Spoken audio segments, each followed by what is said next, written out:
Il est temps d'accueillir maintenant nos invités pour ouvrir ce débat, les 6 personnes placées en tête dans ce sondage. Donc par désordre d'ailleurs, Jérôme Safar, donc PSPC d'Hiver Gauche, actuellement premier adjoint de Michel Destot, également conseiller régional. Éric Piolle, Europe Écologie Les Verts, parti de gauche, conseiller régional. Mathieu Chamussi, UMP-UDI, leader de l'opposition municipale à Grenoble. Mireille Dornano, Front National, conseillère régionale, présidente du FN sur l'Isère. Philippe Delangevial, donc soutenu par le MoDem, membre de la majorité sortante, adjoint à l'urbanisme. Denis Bonzi, la formation Nous Citoyens, de retour en politique après avoir été dans les années 80 adhérent au RPR et puis directeur de cabinet du maire de l'époque Alain Carignon, également aussi conseiller régional et général. Messieurs, bonjour. Premier thème, la sécurité. Oui, bonjour à tous. La sécurité, vous le savez, c'est une préoccupation des Grenoblois et notamment des commerçants. Avant de vous entendre sur vos propositions, on va parler de la vidéosurveillance, on va parler de la police municipale et de ses missions, de ce que vous en attendez. Je vous propose d'écouter un témoignage, celui d'Anne-Marie Gallo, qui est bijoutière à Grenoble-Courberia. Oui, Madame Gallo, merci de participer à cette émission. On avait voulu avoir un témoignage direct de quelqu'un confronté à l'insécurité. Et vous l'avez été vraiment confronté puisque vous avez été braqué 4 fois dans votre bijouterie. Concrètement, comment ça s'est passé ? J'étais donc braquée 4 fois en peu de temps, dont 3 fois en l'espace d'une année. Vous étiez présente sur les lieux, non ? J'étais présente sur les lieux. Donc la première fois, à l'ouverture de mon magasin, je me suis trouvée plaquée par 2 individus armés par terre. La deuxième fois, j'ai ouvert à un individu qui m'a braqué une arme dès que la porte a été ouverte. La troisième fois, j'ai 2 individus qui sont rentrés derrière une cliente, armés également. Et la 4e fois, j'ai 2 individus qui sont arrivés en fin de journée, qui m'ont cassé toutes mes vitrines pour se servir. Vous avez installé dans votre magasin tout un système de protection. À l'extérieur, on va en parler, il y a de la vidéosurveillance maintenant ? Alors moi à l'intérieur j'ai fait tout ce qu'on m'avait conseillé de faire, donc caméra, j'ai des vigiles le matin, le soir, j'ai une porte qui ferme avec une gâche. Et par contre dans ma rue, non, je n'ai pas de vidéosurveillance puisque la mairie actuelle ne veut pas en mettre dans cette rue-là. Eh bien, on va voir justement, effectivement, dans ce débat sur les vidéosurveillances. Alors peut-être effectivement se tourner vers Jérôme Safar. On sait, Jérôme Safar, vous étiez en charge des questions de sécurité dans l'équipe sortante et que vous n'avez pas de tabou avec la vidéosurveillance.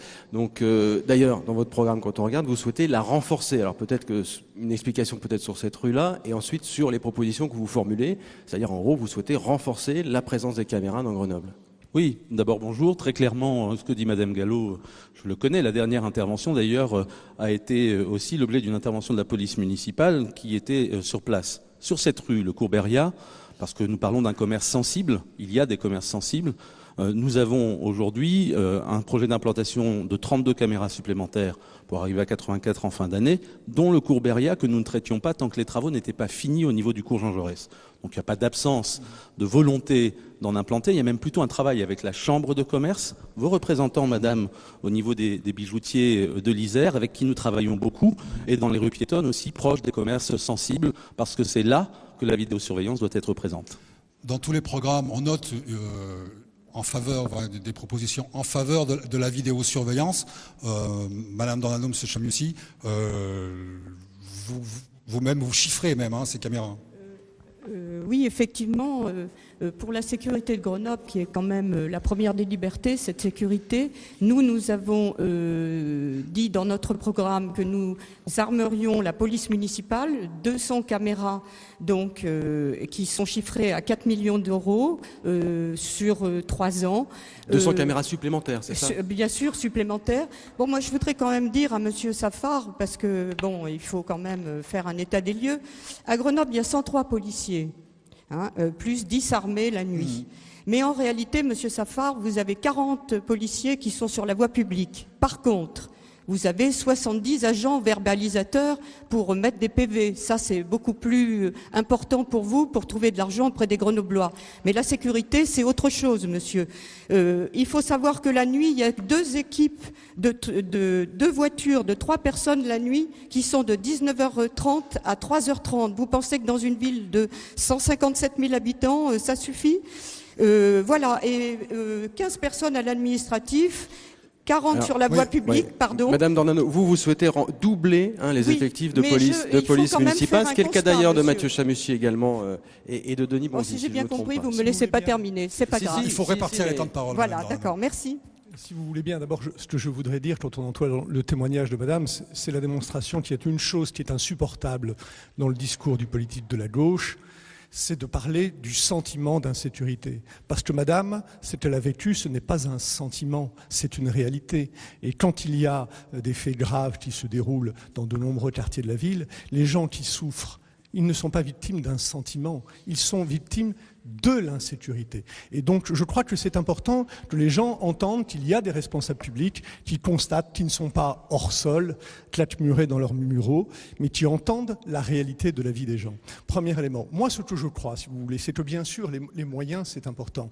Bien sûr qu'il faut développer la vidéosurveillance parce que ça marche. Il ne faut pas en mettre 19 comme cela a été fait. À quelle règle elle doit obéir À quelle règle doit obéir cette implantation de caméras de vidéosurveillance? D'abord, et c'est vrai, il est important que les Grenoblois sachent combien il y en a, parce que M. Safar cite un chiffre, la Gazette des communes en cite un autre, et l'expérimentation de la ville, en réalité, elle repose sur 19. Donc le fait que les Grenoblois sachent combien il y a de caméras de vidéosurveillance, où elles sont installées, me semble évidemment un droit, un devoir élémentaire. Mais au-delà, ce que je veux dire, c'est que s'il y a bien une place pour la volonté politique, c'est en matière de sécurité. Et c'est ce qui a manqué, au fond, au cours de ces 19 dernières années. M. Safar en sait quelque chose, puisqu'il est le responsable de la situation actuelle. Denis Bonzi. Dans l'agglomération, vous avez en réalité 3 territoires. Vous avez les territoires qui ont peur, les territoires qui ont mal et les territoires qui ont peur d'avoir mal tout de suite, quelques semaines après. C'est une réalité que nous ne pouvons pas maintenir. Ça suppose des réformes immédiates au niveau des moyens, mais ça suppose surtout des réformes bien plus durables. L'emploi, la réinsertion, la proximité, la médiation. Avec les caméras de surveillance, on a évoqué un peu l'armement. Philippe de Langeval, dans votre programme, vous n'êtes pas pour l'armement de la police municipale? Si, je ne suis pas contre l'armement de la police municipale, simplement savoir quelle mission on donne à la police. La question du nombre de caméras, du nombre de policiers, tout ça c'est une question qui est importante, mais la réalité c'est combien on a effectivement de présence sur le terrain. Aujourd'hui, quand vous appelez la police le soir ou la nuit, souvent ils répondent pas. Et quand ils répondent, ils ne viennent pas. Ce que les gens attendent, c'est une présence parce qu'ils ont d'autres... C'est du dysfonctionnement Non, c'est parce qu'ils ont d'autres interventions plus importantes à faire ailleurs, sur des cambriolages, sur d'autres choses. Donc les gens ont le sentiment que de toute façon, quels que soient les moyens mis en œuvre, quand ils appellent, on ne répond pas à leurs demandes. Donc la vraie priorité aujourd'hui, c'est vrai, des caméras de vidéoprotection. Je préfère parler de vidéoprotection et de vidéosurveillance parce que la surveillance, en fait, elle est partout. Vous en avez sur les autoroutes, vous en avez dans les supermarchés, vous en avez partout, des caméras dans le tram aussi. Ça ne gêne personne aujourd'hui. Deuxièmement, il faut que quand les gens appellent, que ça soit à 14h, que ça soit à 3h du matin, quel que soit le moment, ils aient une réponse. Et une réponse précise. Et si le sujet le nécessite, une vraie intervention. Après que les policiers soient armés ou non, c'est important parce que si effectivement on les envoie dans des missions d'intervention qui sont des missions périlleuses, il faut qu'ils aient la capacité de se défendre. C'est absolument indispensable. Éric Piolle, vous, sur l'armement, c'est hors de question. Et vous êtes d'ailleurs également contre la vidéosurveillance. Je pense que la sécurité est un sujet sérieux. Donc il faut sortir dans ce domaine-là des slogans et des coups d'éclat. Nous avons de fait le choix aujourd'hui de suivre la politique qui est mise en œuvre par exemple par Christian Estrosi dans la ville de Nice avec un nombre de caméras de vidéosurveillance important, ou bien de suivre le choix qui a été proposé par la maire de Lille, Martine Aubry, de la présence humaine. Et je pense que dans ce domaine-là, la présence humaine, qu'elle soit de la police, qu'elle soit des médiateurs, qu'elle soit des éducateurs, c'est bien de cela dont nous avons besoin. Il n'y a pas de majorité. Pour vous, Il n'y a pas de majorité à Grenoble pour l'installation même de la vidéosurveillance, même dans les zones qui ont été expérimentées. Donc nous avons le choix de continuer à dépenser ces millions sur cet objet ou bien de renforcer la présence humaine, et c'est la proposition que nous faisons. Pour cela, il faut un maire à temps plein sur ces questions-là aussi. On arrive un petit peu au bout de ce thème-là. Je voudrais juste vous montrer une photo qui était parue dans le Dauphiné Libéré il y a quelques mois de ça. Puisqu'on parle de la sécurité aussi, on parle de drogue, de deal. Regardez, quand les dealers annoncent la fermeture exceptionnelle d'un point de vente, c'est carrément un coffee shop qui était dans le quartier Mistral. Est-ce que, Jérôme Safar, ce type d'affiche, c'est pas le symbole d'un échec? Vous voulez rire? C'est le symbole de la mise en place de la zone de sécurité prioritaire sur Mistral, qui fait qu'enfin la police nationale est revenue. Grâce à qui? À l'intervention du maire de Grenoble auprès de Manuel Valls avec moi. On mélange tout, les chiffres de la police nationale et ceux de la police municipale. Je veux dire deux choses. Celui qui a mis en place la vidéosurveillance sur Grenoble, c'est moi, de façon raisonnée. Celui qui a augmenté les effectifs de police municipale et qui a créé une brigade de nuit pour répondre aux désengagements massifs de la police nationale sous le gouvernement de M. Sarkozy, c'est moi. Celui qui a créé la brigade cynophile pour lutter contre les problèmes de chiens, c'est moi. Vous l'avez entendu? Oui, c'est moi. Et c'est le travail que j'ai fait de façon raisonnée, de façon très claire, en augmentant, s'il vous plaît, je vous ai entendu, les Grenoblois, s'il vous plaît, monsieur Chamussi, en augmentant et les moyens humains et les moyens techniques, non pas pour lutter seulement contre le sentiment d'insécurité, mais parce qu'il fallait mener une politique de sécurité. Il faut quand même dire une chose, c'est que le quartier Mistral, c'est le plus petit quartier de Grenoble, 3000 habitants. C'est un rectangle de 500 mètres de long sur 150 mètres de large. Donc c'est la démonstration que, au fond, ce qui manque, effectivement, c'est la volonté politique. Parce que moi, je n'accepte pas l'idée que dans le plus petit quartier de Grenoble, l'ordre républicain ne règne pas. Et donc, c'est bien la démonstration, effectivement, qu'il n'y a pas de volonté politique. Il faut quand même rappeler que si on a perdu 120 policiers nationaux. Monsieur Safar explique tout ce qu'il a fait. Mais Monsieur Piolle, Monsieur Safar explique tout ce qu'il a fait.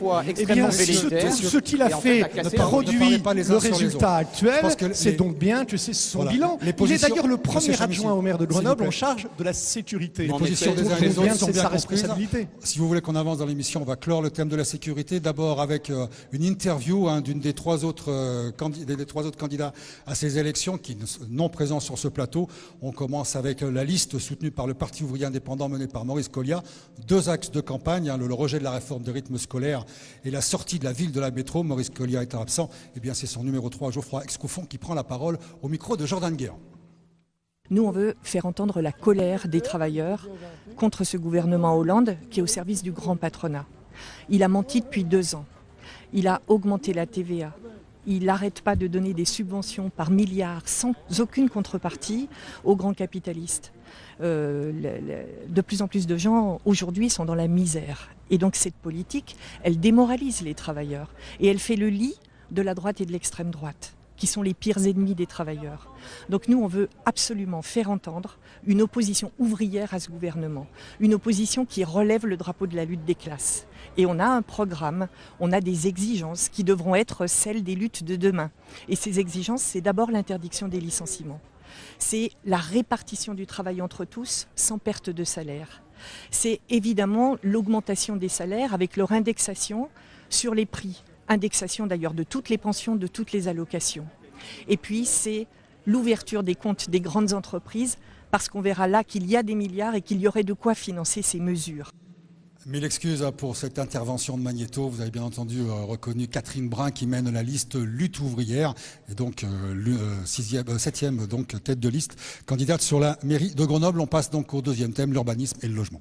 Oui, alors on a décidé de vous entendre sur cette question de l'urbanisation qui fait débat. On entend même parfois le terme de bétonisation. Alors, faut-il encore densifier l'habitat à Grenoble? Est-ce qu'on est allé trop loin? Peut-être se tourner vers Philippe de Longuevial.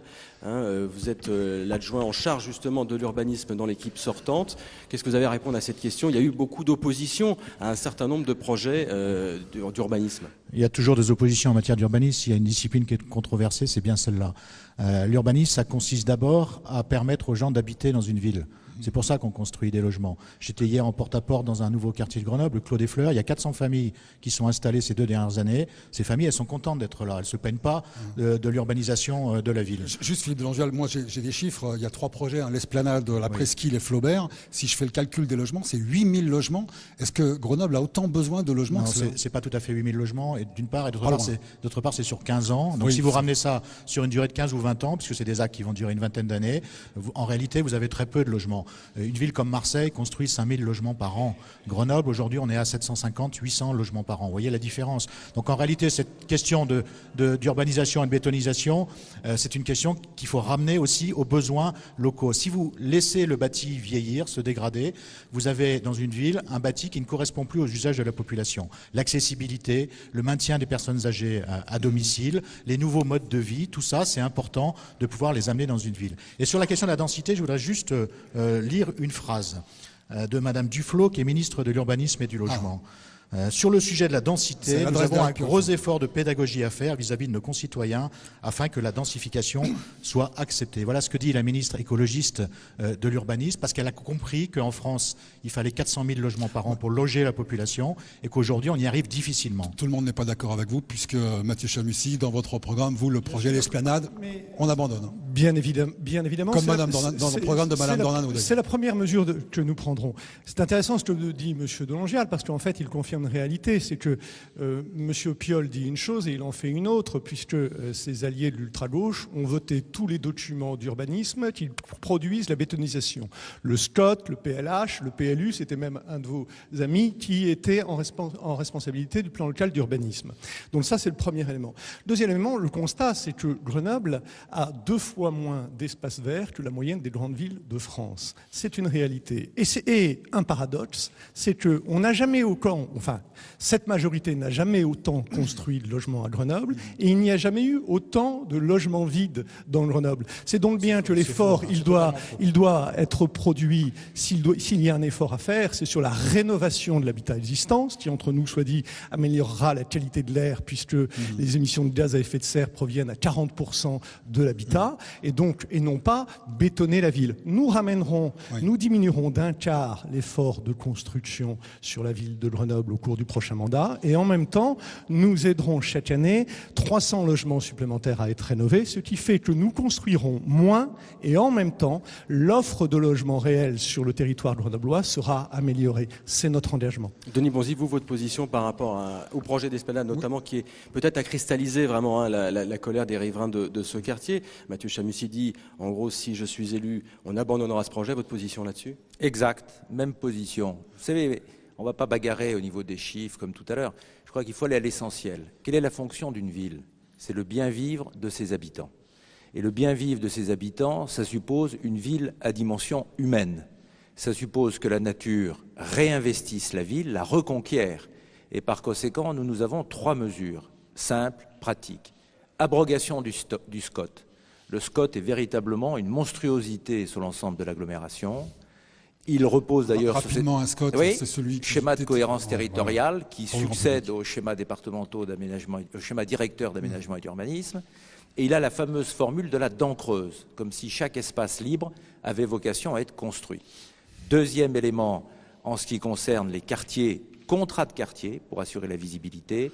Et troisième élément, un pourcentage annuel de reconquête de l'espace urbain par la nature. C'est donc une logique entièrement différente que celle des dernières années en matière d'habitat et d'urbanisme. Madame Dornano, dans votre programme, vous dites clairement pas d'autres villes neuves à l'Esplanade. Voilà, absolument, c'est ce que j'allais vous dire. Je pense que l'Esplanade, dans quelques années, deviendra une nouvelle ville neuve. C'est-à-dire, pourquoi ? Parce que la Villeneuve, autrefois, quand elle a été construite, c'était très bien. Il y avait beaucoup de bobos qui y habitaient. Mais à l'heure actuelle, la Villeneuve, personne ne veut plus y aller. Il y a des tas d'appartements qui sont vides. Et moi, ce que je voudrais, c'est aussi l'attribution des logements sociaux aux Grenoblois. Parce que à l'heure actuelle, vous avez des gens qui attendent depuis 2 ans des logements sociaux, des vrais Grenoblois. Et ceux qui arrivent ont tout de suite, eux, des logements. Et qu'est-ce qu'on leur propose ? propose uniquement à la Villeneuve dans des quartiers où ils ne veulent pas aller. Alors, je pense qu'il faut revoir l'attribution des logements sociaux avec beaucoup plus de transparence et en séance publique, afin qu'il n'y ait pas des votes comme on le voit à la Villeneuve à 80% pour les socialistes. Moi, ça me pose question. Il y a beaucoup de clientélisme, figurez-vous. Alors attendez, on peut-être sans doute... Voilà, Éric Piolle, quand vous entendez Mathieu Chamussi dire qu'il n'y a pas assez d'espace vert à Grenoble, j'imagine que ça vous réjouit, parce que vous voulez planter 5000 arbres au cours de la mandature. Oui, je pense qu'effectivement, le retour de la nature en ville, surtout dans une ville comme Grenoble, est un point important. Sur la question de l'urbanisme, par contre, je pense que le problème numéro 1, ce n'est pas que dans le logement, les gens seraient contre le logement social. Le problème numéro 1, c'est qu'ils sont contre les grands projets imposés. Oui, c'est ce que j'ai relevé dans votre programme. Le programme. problème majeur. La remise à plat de ces projets imposés de force. Ce que vous dites en gros, c'est qu'il n'y a pas assez de concertation avec les riverains, et c'est vrai que quand on regarde vos programmes, vous semblez tous avoir pris en compte cette dimension de la démocratie participative. Oui, ce qui est sûr, c'est que la question de l'urbanisme à Grenoble aujourd'hui, c'est une question à la fois de logement pour les classes moyennes qui ont été abandonnées quelque part à la spéculation, et d'un autre côté, de projets qui ont été que des projets immobiliers, et donc nous souffrons d'un déficit fort d'écoles, d'équipements publics, de gymnases, dans tout un secteur de la ville, puisque en fait on a déplacé les habitants grenoblois. Donc il y a maintenant un grand nombre de logements vacants, 7000 dont 4000 réutilisables, Dixit, l'adjointe au logement. Et nous avons aujourd'hui, avec la loi Duflot, qui est une bonne loi, je vous le confirme, nous avons l'opportunité de contractualiser avec les propriétaires, nous avons l'opportunité d'aller vers la rénovation, qui est l'avenir à la fois en termes d'emploi, en termes de logement, en termes également environnemental. Jérôme Saffard, la concertation a manqué peut-être sur certains projets, notamment le projet d'Esplanade. Je vois que dans votre programme, vous souhaitez également mettre en place une consultation citoyenne. Ça a un lien avec ce qui s'est passé? Non, nous mettrons d'abord un comité local d'urbanisme en place pour justement que ce sujet-là soit traité sérieusement, parce que je pense que ça mérite autre chose que des slogans lancés ici ou là. La deuxième chose, c'est que nous mettrons en place, et avec une résolution très forte, le projet de loi porté par Cécile Duflot, projet de loi Allure, avec, je le rappelle, un objectif de 25% de logements sociaux sur le territoire. Ça peut gêner certains ici, mais c'est indispensable. Le public qui est ici, en proportion, 70% du public présent ici est sûrement aujourd'hui bénéficiaire potentiellement de logements sociaux. Donc moi je veux bien tout entendre, mais il faut qu'on regarde justement comment nous répondons à la demande de logement public. Deuxième chose, nous sommes en train d'avoir une réflexion sur la densité qui nous permet aussi de créer des espaces verts. On parle de l'Esplanade, un parc de 6 hectares, personne n'en parle. On parle de Flaubert, un parc supplémentaire, personne n'en parle. On parle de Tesser et du renouvellement urbain. Qui parle du parc de Ouagadougou? Peut-être que ça n'est pas un endroit où certains veulent aller, mais très sincèrement, les espaces verts aujourd'hui font partie justement de cette politique-là. Enfin, et je terminerai, la densité, c'est quelque chose qui est très important socialement et en termes de déplacement, on va sûrement y venir tout à l'heure. Nous compactons justement les réseaux de déplacement, nous compactons aussi les réseaux de chaleur et donc l'énergie et le coût de l'énergie, et surtout nous permettons à chacun d'entre nous d'être proche de nos services publics, de nos équipements et même de nos emplois. Ça, c'est extrêmement important. Je termine, si vous voulez bien, Monsieur Deville, sur les espaces verts. Ne créons pas d'étalement urbain qui demain gâcherait le jardin naturel des Grenoblois, cet environnement formidable qui est le nôtre en matière de montagne. Je voudrais qu'on continue sur ce débat sur la participation des habitants à la transformation de leur quartier.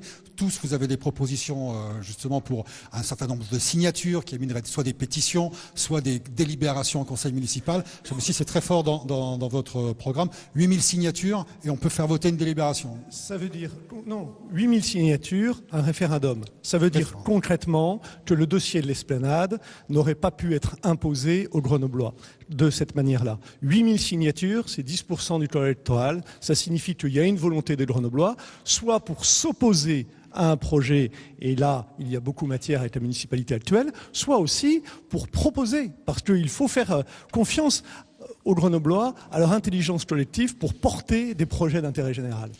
Eric Peul, vous aussi, la démocratie participative dans votre programme, il y a 2 mesures, 2500 signatures pour inscrire une délibération à l'ordre du jour du conseil municipal, 8000 signatures pour une votation citoyenne. C'est un élément fort de votre programme, ça, la démocratie participative. Oui, parce que de fait, nous portons une liste qui a émergé d'habitants qui ont construit leur projet, et les soutiens de mouvements politiques n'est venu qu'après. Donc nous avons cette fraîcheur, et nous savons que la majorité des Grenoblois et des Grenobloises aujourd'hui se méfient au mieux des hommes politiques, des hommes et des femmes politiques. Donc il faut retisser la confiance, et c'est un moyen de retisser la confiance, c'est un moyen de dire aussi que nous serons dans la relation aux habitants beaucoup plus proches.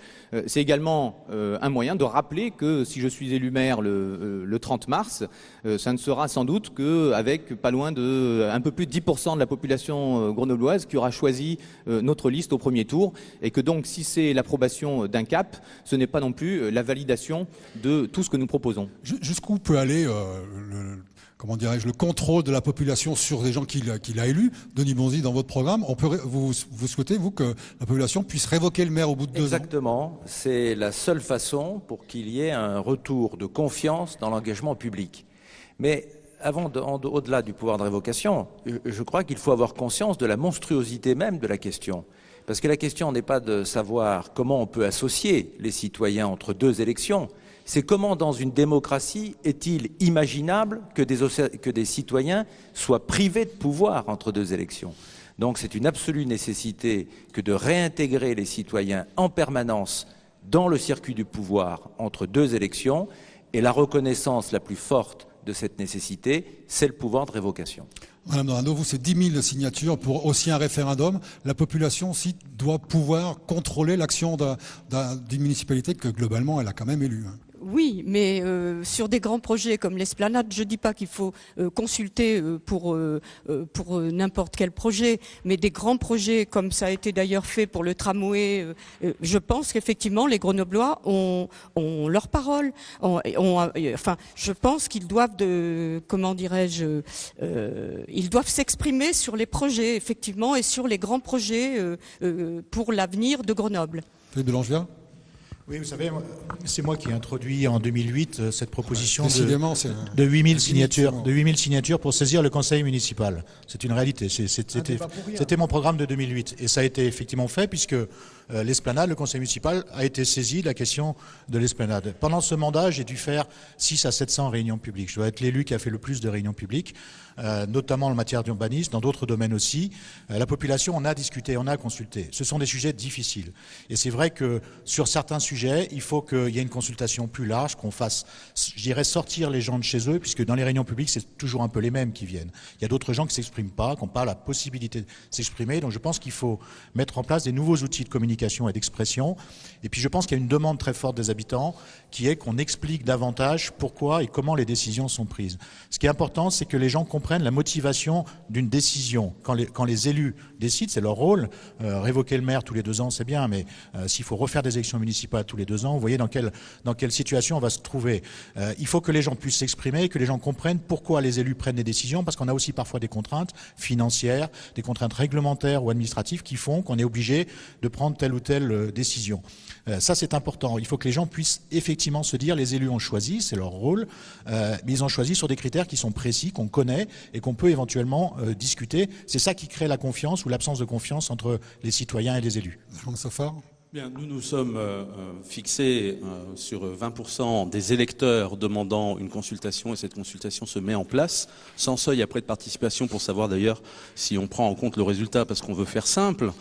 Moi, j'entends ici que certains arrêteront l'Esplanade. Je pense donc qu'ils le feront après une consultation s'il y a évidemment 8000 Grenoblois qui le leur demandent. Parce que c'est assez amusant d'entendre dire qu'il n'y a pas de débat démocratique et d'annoncer tout de suite qu'on arrête un projet de développement urbain. Enfin, je veux quand même dire les choses.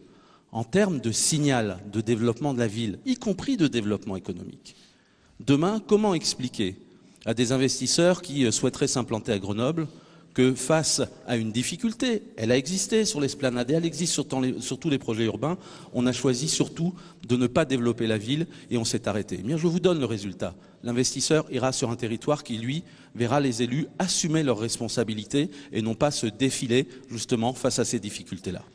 On va clore donc ce thème pour en ouvrir un troisième, mais avant d'ouvrir ce troisième, donc une nouvelle interview d'une des têtes de liste qui n'est pas présente sur ce plateau. J'ai fait le lancement juste avant à la place de Catherine Brun, donc le lancement est fait. On écoute Gérard Excoffon au micro de Jordan Guéant, donc soutenu par le Parti ouvrier indépendant. Le problème de la métro, c'est que ce n'est pas un choix de la part des communes de s'associer librement. Ensuite, la métro n'a strictement rien apporté de plus à Grenoble, si ce n'est des impôts nouveaux, comme les ordures ménagères, par exemple. La métro aussi décide de changer les contrats de travail. Vous avez pu voir ça pour la déchetterie, où il y a eu une manifestation des employés de la déchetterie, et parce qu'on voulait changer leur statut. Donc, de petit à petit, de service public, nous passons à service privé. La réforme Payon, qu'applique doctement M. Destaut et le conseil municipal depuis le début, c'est une réforme nationale. Donc on s'aperçoit que la population grenobloise subit les conséquences des politiques nationales menées par le gouvernement Hollande-Hérault.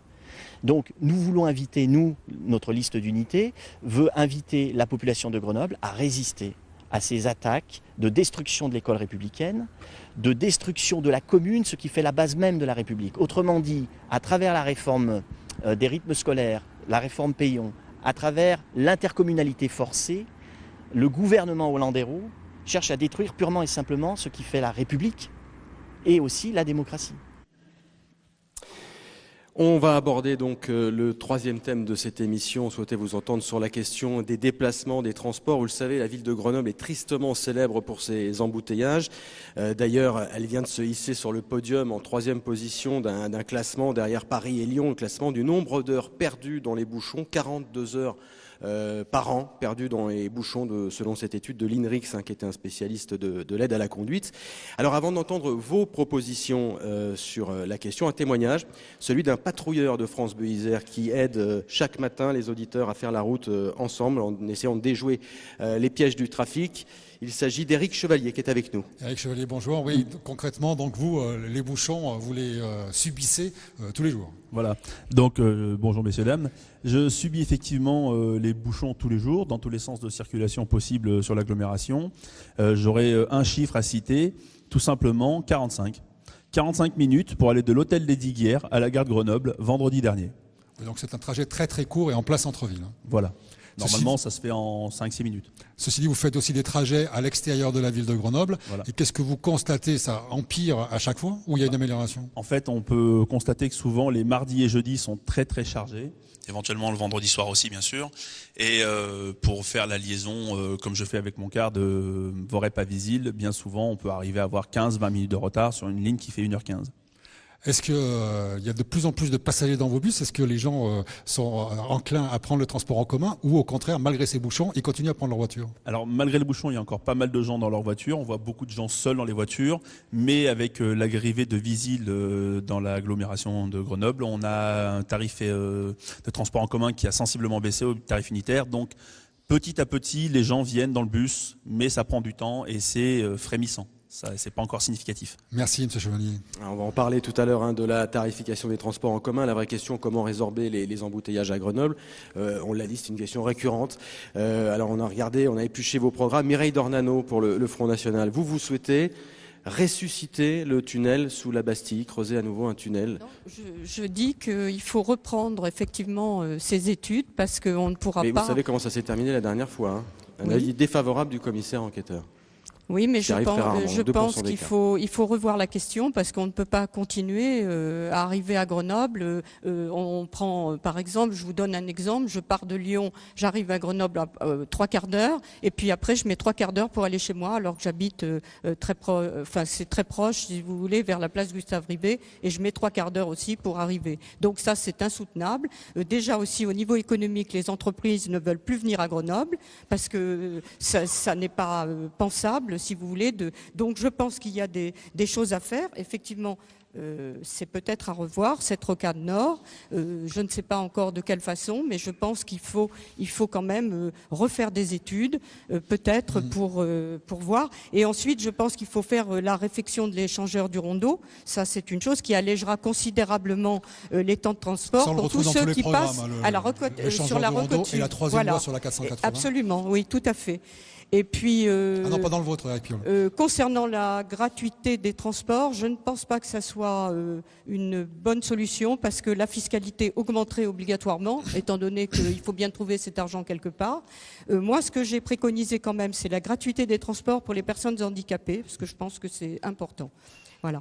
Eric Piolle, donc vous n'êtes pas pour la troisième voie sur la 480. S'il y a des bouchons dans Grenoble, c'est la faute des écologistes. On favorise les bouchons pour qu'ils prennent les transports en commun. C'est ça, c'est les écologistes qui achètent plein de voitures partout et qui les mettent sur les routes pour faire des bouchons.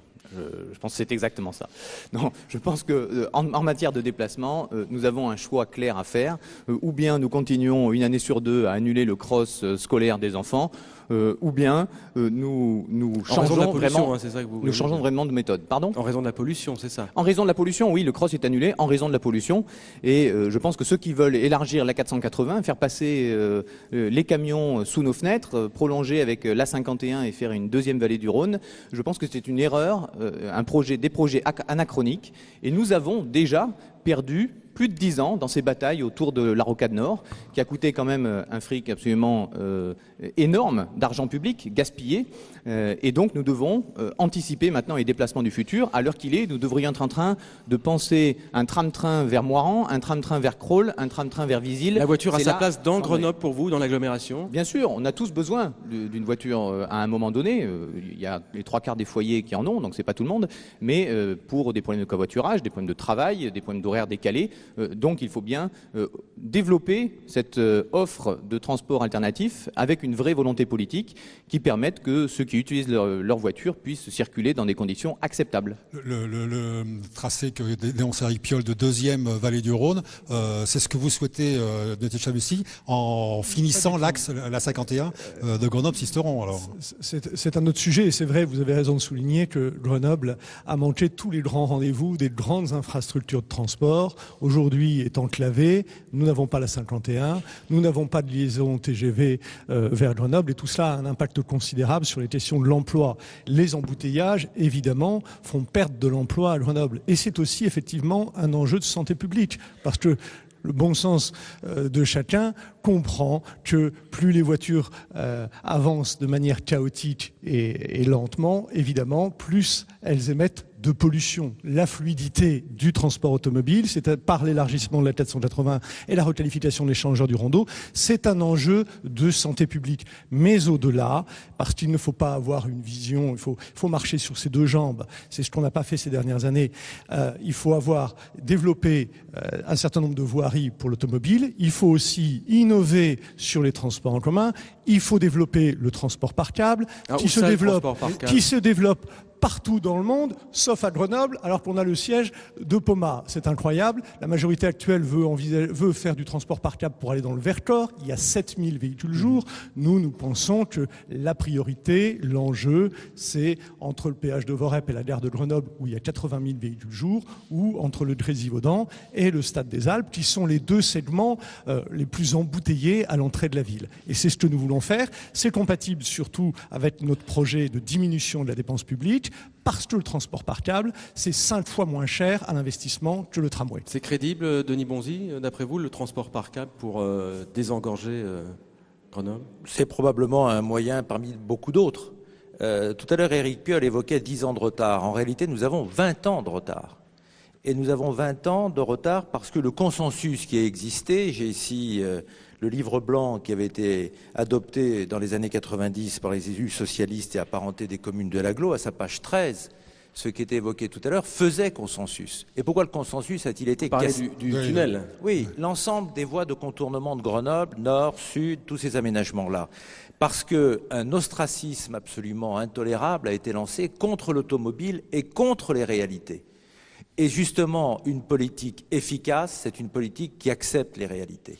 Il faut donc que l'automobile ait sa place dans la ville, toute sa place dans la ville, que les déplacements doux, comme les cycles, soient acceptés avec une vraie tolérance sur la totalité des dispositions. Dans tous les programmes, on retrouve le développement du Oui, vélo. L'enjeu n'est pas d'inscrire un principe. Peut-être pas dans la même échelle. L'enjeu, c'est d'aller dans les modalités. Par exemple, toutes les zones de rupture au niveau des pistes cyclables font que la place du vélo aujourd'hui est considérablement insuffisante. Il y a un dispositif global à prévoir. Il faut mieux accepter les réalités. Dans votre programme, Jérôme Safar, il y a un engagement de baisser de 30% les gaz à effet de serre. Comment vous allez y arriver? Mais déjà parce qu'on a commencé à le faire. Donc quand on a commencé à faire ce travail-là, on sait comment on chiffre les choses. Moi, je pense que, je le dis très clairement, puisqu'on était tout à l'heure sur les consultations citoyennes. Si nous avions organisé une consultation citoyenne avec un nombre de signatures dont je ne doute pas sur la rocade, je ne suis pas certain qu'ici nous aurions le même débat. Je veux dire aussi ici que nous l'avons aujourd'hui à un moment où la crise économique frappe. Je suis frappé, moi, en effet, d'entendre des entreprises qui me disent faire Fontaine-Mélan, c'est compliqué, pas seulement ce qui s'est passé vendredi dernier et qui était très exceptionnel, même si ça arrive aussi. On fonctionne mal autour de Grenoble, on fonctionne mieux dans Grenoble en termes de circulation. Il faut aussi regarder comment nous allons innover demain en termes d'outils justement de déplacement. Les véhicules du futur, le véhicule iRoad qui va être bientôt disponible, les COMS, le fait que nous aurons aussi demain à regarder comment nous organisons la place des véhicules à hydrogène, les bus, mais aussi ceux qui ramasseront sans doute pour Atanor demain nos ordures ménagères et donc qui pollueront moins et qui remplaceront l'attraction animale, puisque j'ai lu que c'était aussi dans un programme. Pourquoi pas, après tout, revenir aux chevaux et aux bœufs. Mais je crois qu'il faut quand même aussi dire deux choses. Nous avons une nouvelle gare dans les années qui viennent. Il faudra se battre pour une desserte ferroviaire renforcée et regarder avec Lyon, avec Genève, avec Chambéry, comment nous pouvons, Valence aussi, organiser les déplacements intercités. C'est extrêmement important. Jérôme, un mot peut-être de la tarification, on en parlait tout à l'heure. Est-ce que vous êtes pour la gratuité dans les transports en commun, ce qui pourrait convaincre un certain nombre d'usagers de la route ce qu'on trouve dans le programme de Langevial pour les moins de 25 ans, est-ce qu'on retrouve aussi dans les programmes quand il y a des pics de pollution? Je ne peux pas répondre aux questions qu'on me pose. Ah pardon. Excusez-moi, mais la gratuité totale aujourd'hui, elle aurait un coût de 31,5 millions. Nous sommes pour la gratuité au moment des pics de pollution. En ce moment, nous vivons un pic de pollution. Environ 80 000 euros par jour, si on regarde les choses brutalement.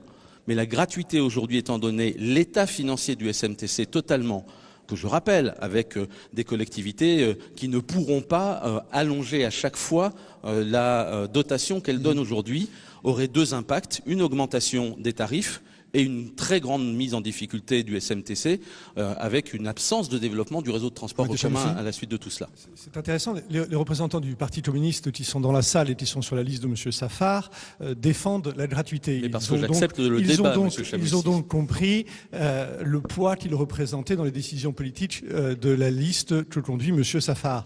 Nous défendons la gratuité des transports publics dans le centre élargi. Aujourd'hui, le SMTC, il est financé à 17% par les abonnements et par les tickets que les usagers achètent. Donc on peut réduire cette part. Les grands investissements, notamment par le choix des investissements de l'avenir. Parce que je l'ai dit, nous, maintenant, nous considérons que l'enjeu, c'est le câble. Et le câble, il nécessite des coûts d'investissement bien moindres que le tramway. C'est la raison pour laquelle la gratuité dans le centre élargi, c'est finançable. Gratuité totale, partielle, Denis Monzi? En ce qui nous concerne, c'est très simple. La gratuité n'existe pas. Parce que ça, c'est la magie des mots. La gratuité, elle n'existe jamais pour le contribuable. Exactement. Donc, non à la gratuité et surtout pas une usine à gaz pour les pics de pollution.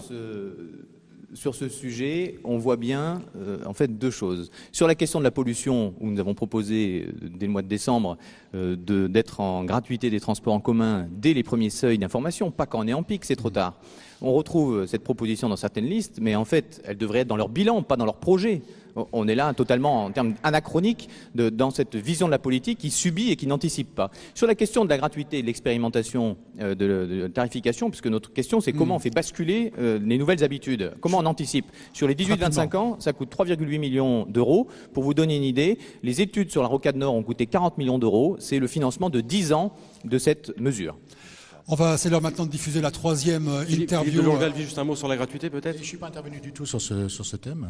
Alors, rapidement, Philippe de Longueval. Oui, mais je crois que l'enjeu, c'est pas la gratuité ou pas dans les transports en commun. L'argent, la recette des transports, elle sert à entretenir le réseau.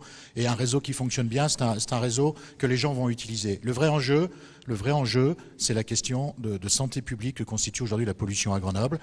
Plus de voitures, c'est plus de problèmes de santé. 4 millions de cas d'asthme en France chaque année. 1 million de bronchite aiguë chaque année. C'est un vrai problème de santé publique. Je pense que tout le monde y est sensible. Oui, mais il faut réduire la place de la voiture en ville.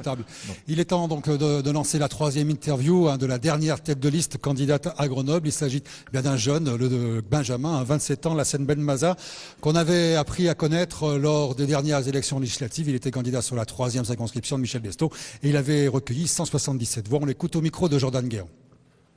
Nous voulons mettre de la transparence à Grenoble, car on considère que l'opacité de cette municipalité est tellement énorme qu'on ne voit plus où va la ville, où va cette politique.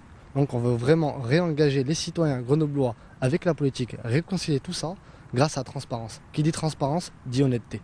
C'est-à-dire, vous supposez que la mairie sortante n'est pas forcément honnête ou transparente ? En quoi elle ne serait pas transparente ?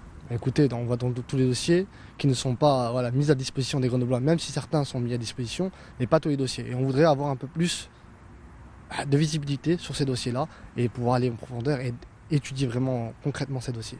Alors, aux législatives, vous aviez fait 177 voix. Qu'est-ce qui donne l'envie de repartir avec un score qui, il faut bien le dire, est quand même assez faible ? C'est clair, c'est assez faible dans un sens, mais dans un autre, c'est aussi encourageant.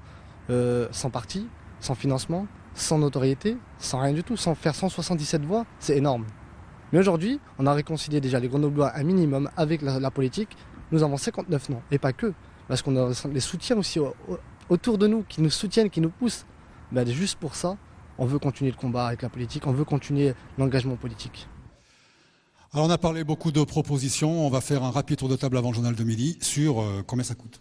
Oui, la fiscalité, il nous reste très peu de temps, mais c'est vrai qu'on a envie de vous entendre là-dessus. Grenoble a été pointée comme l'une des villes où les impôts locaux sont les plus élevés de France. Quelle est votre position là-dessus ? Est-ce que vous vous engagez à baisser les impôts si vous êtes élu ? Eric Piolle. Nous nous engageons à maintenir le niveau d'imposition actuel et à le maintenir également dans le cadre de la métropole. Ce que nous pouvons dire, c'est que des promesses avaient été faites en 2008, que de fait, il y a eu une hausse d'impôts majeure de 9% et qui a été suivie en plus par une hausse des indemnités des élus, également très importante puisqu'elle s'agissait là de 25%, donc des règles que personne dans la vie quotidienne de monsieur et madame tout le monde ne s'applique. Donc nous reviendrons sur cette hausse des indemnités des élus, ne serait-ce que pour retisser là aussi la confiance et pour s'appliquer tout bêtement les règles qu'on peut s'appliquer dans la vie quotidienne. Mireille Dorano, vous avez la même chose dans votre programme, Oui, une baisse significative des impôts. D'ailleurs, comme vous savez, mes deux axes prioritaires, c'est la fiscalité et la sécurité pour Grenoble. Donc, Je vais dire la même chose, vous revoyez aussi à la baisse la rémunération des élus et d'ailleurs le nombre d'adjoints. Le nombre d'adjoints. Non, c'est les adjoints, pas du tout, c'est pas vous spécialement. 22, on passerait à 10. Hein, et oui, mais on peut passer à 3 aussi. Il nous reste moins d'une minute. Denis Bonzi, sur la baisse des impôts, vous engagez à baisser les impôts, vous ? Tout à fait, c'est la proposition 80 de notre programme et elle donne lieu, s'il n'y a pas application, au pouvoir de révocation. Mathieu Chamussi ? Le problème, c'est que dans le même temps, l'État, le gouvernement qui soutient M. Safar, diminue considérablement les dotations des collectivités qui représentent une part importante de son budget. C'est la raison pour laquelle, et que moi, contrairement à M. Safar, qui a fait le contraire de ce qu'il avait dit, il avait dit qu'il n'augmenterait pas les impôts, il les a fortement augmentés, je ne prends que les engagements que je suis sûr de pouvoir tenir. L'engagement que je suis sûr de pouvoir tenir, c'est de ne jamais augmenter les impôts durant les 6 prochaines années. Et si nous le pouvons, alors oui, nous les diminuerons. Nous aurons la position de M. Safar et M. Delangeal juste après le journal, puisqu'il est pile midi. Donc tout de suite, le journal présenté par Bernard Portugal et on se retrouve tout de suite après.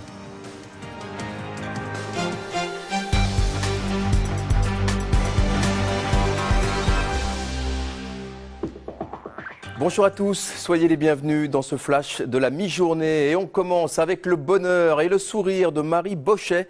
La skieuse savoyarde qui est licenciée dans le Beaufortin a décroché ce matin la médaille d'or de la descente aux Jeux paralympiques de Sotchi. Elle a réalisé une course parfaite et s'est imposée devant une Russe et une Américaine. Marie Bochet, vous le voyez, qui a 20 ans et qui est née avec une malformation de l'avant-bras gauche. Elle possède déjà un palmarès exceptionnelle avec 7 titres de championne du monde.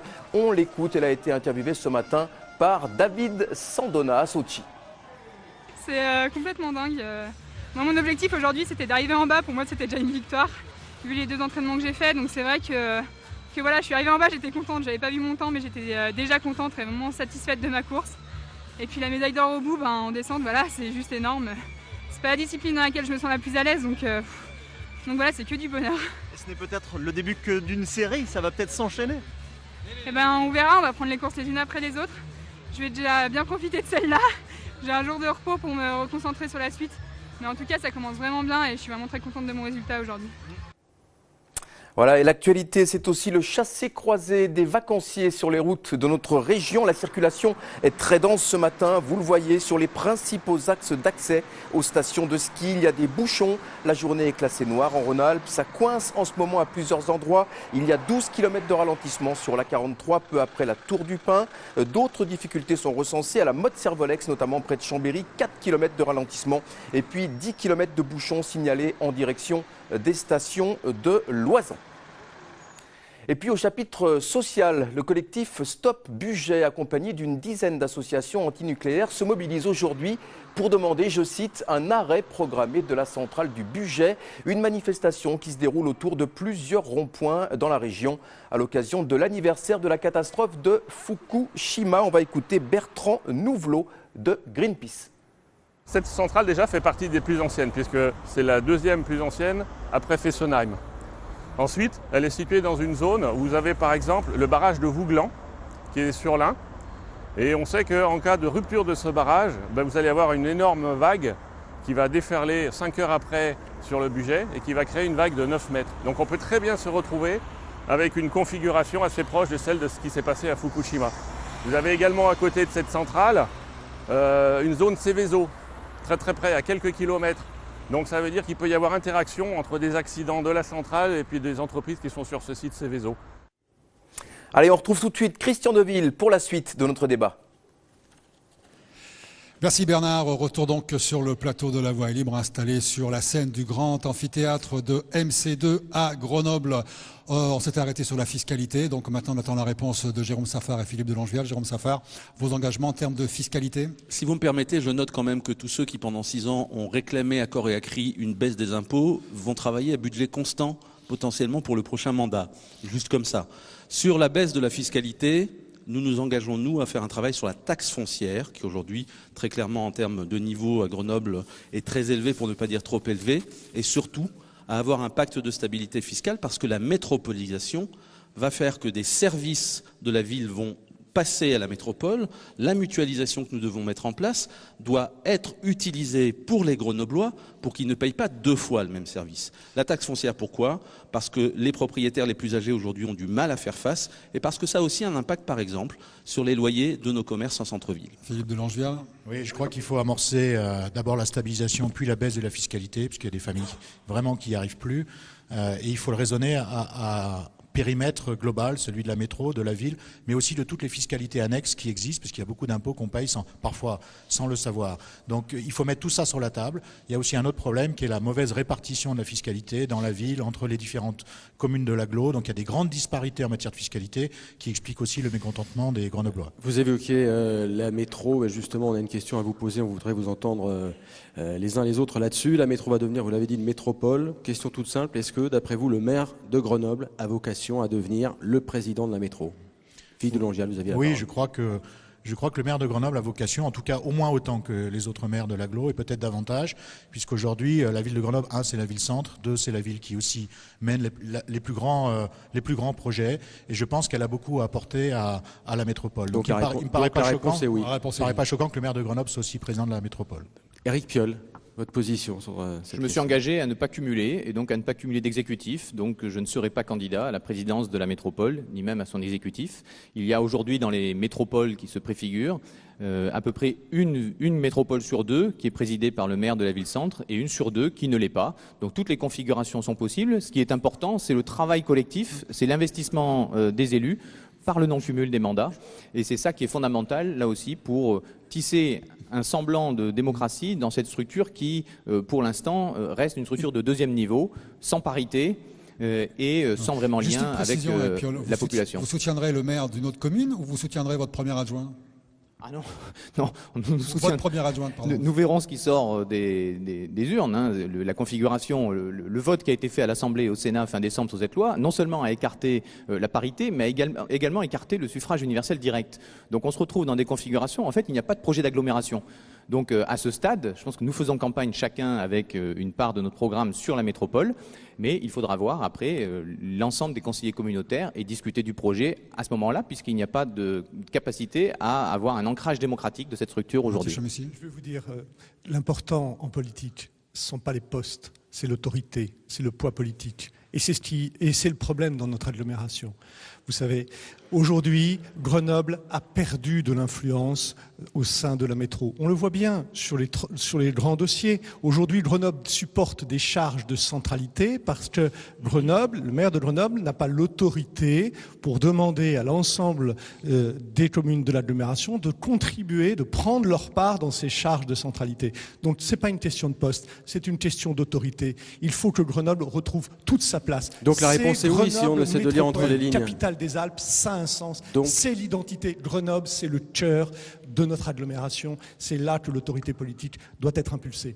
Madame Dorano. Il me semble que ça doit être le maire de la ville-centre. Cela dit, nous en sommes aux élections municipales, alors il faut attendre déjà le résultat des élections. C'est un des chantiers majeurs des prochaines années.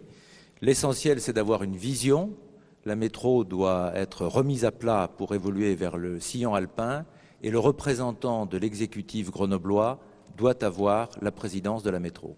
Juste, Jérôme Safar, peut-être sur cette question. Moi, Vous avez déjà répondu, Jérôme Safar. Ah non, je n'ai pas répondu sur cette question-là, je suis désolé. Moi, je suis très intéressé de savoir que Grenoble manque d'autorité, puisque quand même, le maire sortant, Michel Destaut, est un de ceux qui a obtenu que Grenoble devienne une métropole. C'est une chance pour nous tous. Et c'est une responsabilité pour le maire de Grenoble demain, non pas d'imposer avec autorité le poids de Grenoble, mais de favoriser la construction d'une métropole qui fasse que chacun sur les territoires se sente solidaire d'une même identité. C'est ça le plus important. Donc nous verrons cette question, en effet, après les municipales. Avant de terminer là-dessus, on a entendu Xavier Excoffon, là, un des candidats, parler de sortir de la métro. Est-ce qu'aujourd'hui c'est envisageable de sortir de la métro ?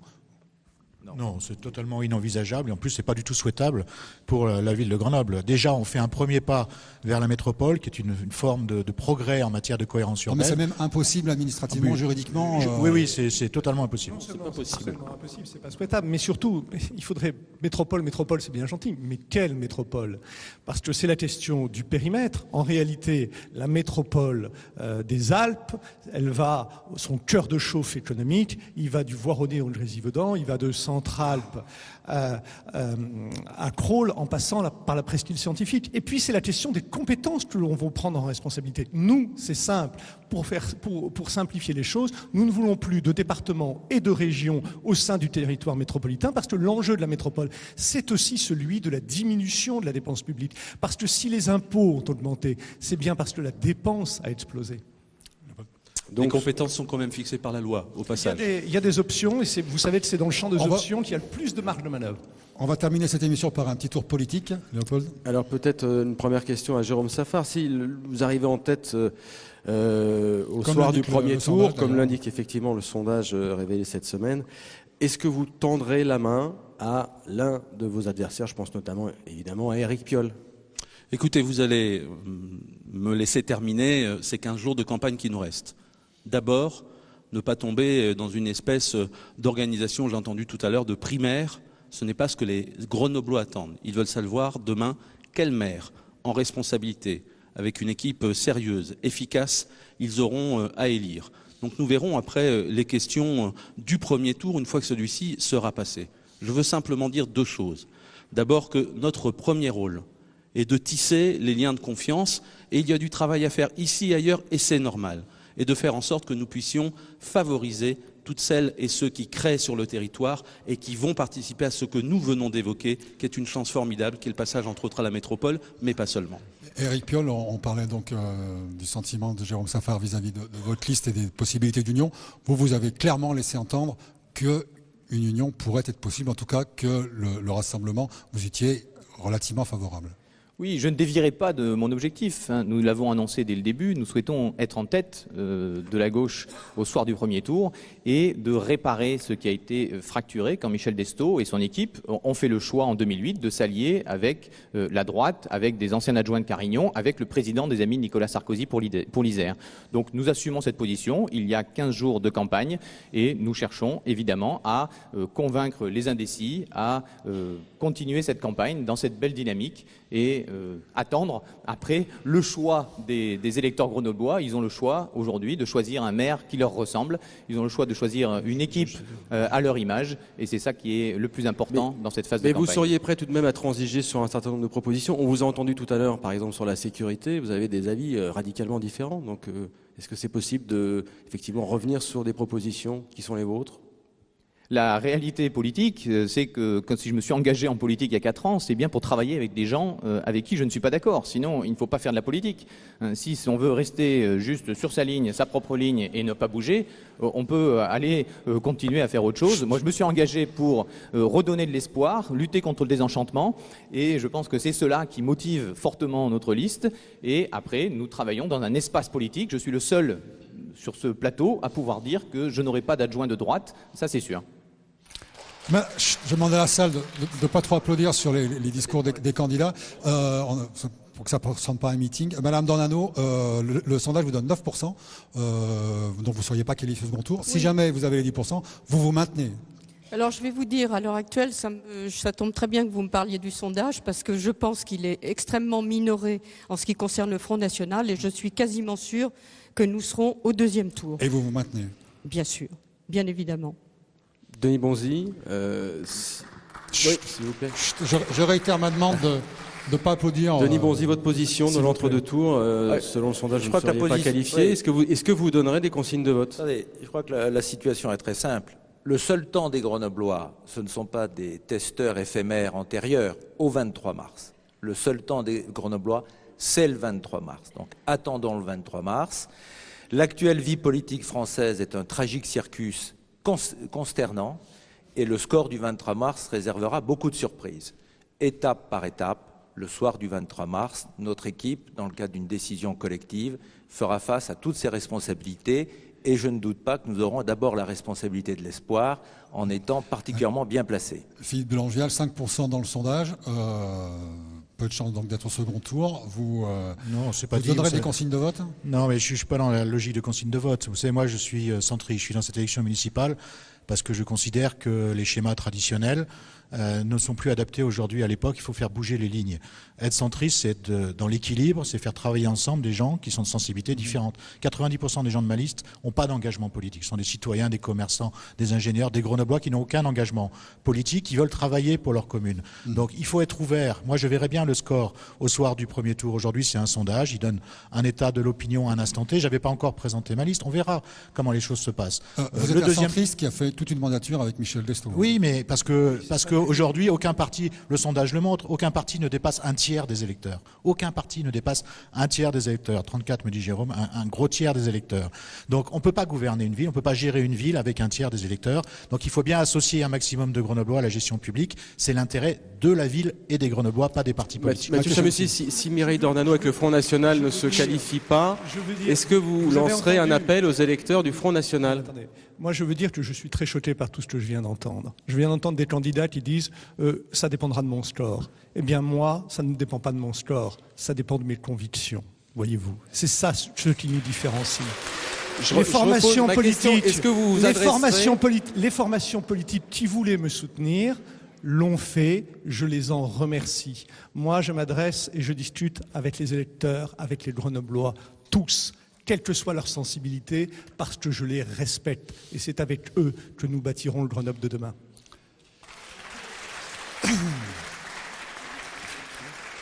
On va terminer, on en arrive à la fin de l'émission, on va terminer par 2 petites questions, Léopold, très précises avec des réponses très très courtes, s'il vous plaît. Oui, on aimerait bien avoir votre avis à tous là-dessus. Grenoble, c'est particulier. Il y a un club de foot qui s'appelle le GF38 qui joue au Stade des Alpes. Il y a un club de rugby qui joue les premiers rôles au top 14. On sait que ça a fait polémique. 2 clubs dans 2 stades. Est-ce que c'est un modèle viable ? Est-ce qu'il faut conserver 2 clubs dans 2 stades ? Jérôme Safar ? Oui. Philippe de Langevial ? Oui, très clairement. Il y a deux clubs, 2 cultures différentes. Il faut 2 stades.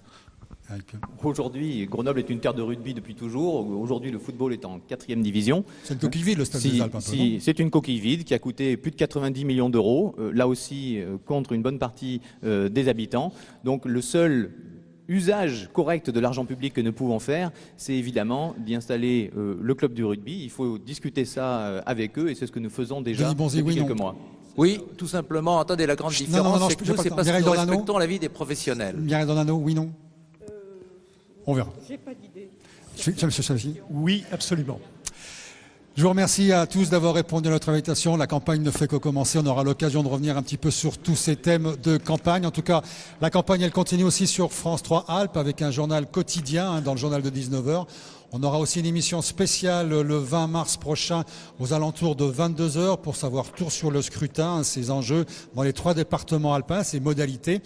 La semaine prochaine, La Voix est libre et transfrontalière avec le magazine transfrontalier de Fabrice Ségard, Suisse-Italie. N'oubliez pas les rendez-vous de l'après-midi de cet après-midi et demain matin sur France 3 Alpes. Moi, je voudrais terminer cette émission avec un grand merci à Jean-Paul Angot, le directeur de la MC2 et de ses équipes techniques qui nous ont beaucoup aidé à préparer cette émission.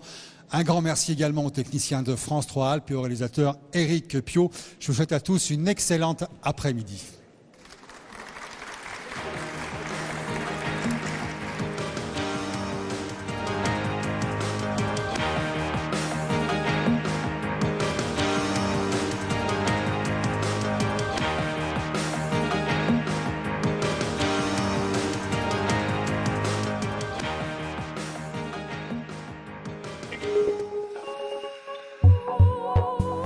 Vous êtes bien